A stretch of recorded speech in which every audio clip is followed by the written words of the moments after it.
नवी मुंबई विमानतळाला अजित पवार यांचं नाव द्यावं अशी मागणी राष्ट्रवादीचे मुख्य प्रवक्ते सुरेश चव्हाण यांनी केली आहे. राष्ट्रवादीचे मुख्य प्रवक्ते सुरेश चव्हाण म्हणाले की राष्ट्रवादीने मुख्यमंत्र्यांकडे या संदर्भातील मागणी केली आहे.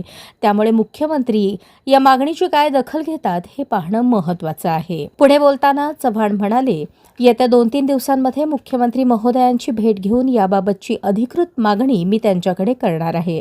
अजितदादांचं कर्तृत्व नेतृत्व पाहता नवी मुंबई आंतरराष्ट्रीय विमानतळाला अजितदादांचं नाव देण्यात यावं अशी एक कार्यकर्ता म्हणून माझी इच्छा आहे. नवी मुंबई विमानतळाच्या नावाच्या बाबतीत याआधीच बराच वाद पाहायला मिळतो आणि या सगळ्या पार्श्वभूमीवर तुम्ही एक नवीन मागणी केली आहे याबाबत विचारले असता चव्हाण म्हणाले, याबाबत अनेक दिवसांपासूनची मागणी आहे. दिबा पाटलांच्या नावाचा आम्हाला विरोध नाही, परंतु एक कार्यकर्ता म्हणून माझी इच्छा आहे की नवी मुंबईसारख्या आंतरराष्ट्रीय विमानतळाला अजितदादांचं नाव देण्यात यावं आणि मला नक्कीच विश्वास आहे की महाराष्ट्राचे मुख्यमंत्री याबाबत सकारात्मक निर्णय घेतील.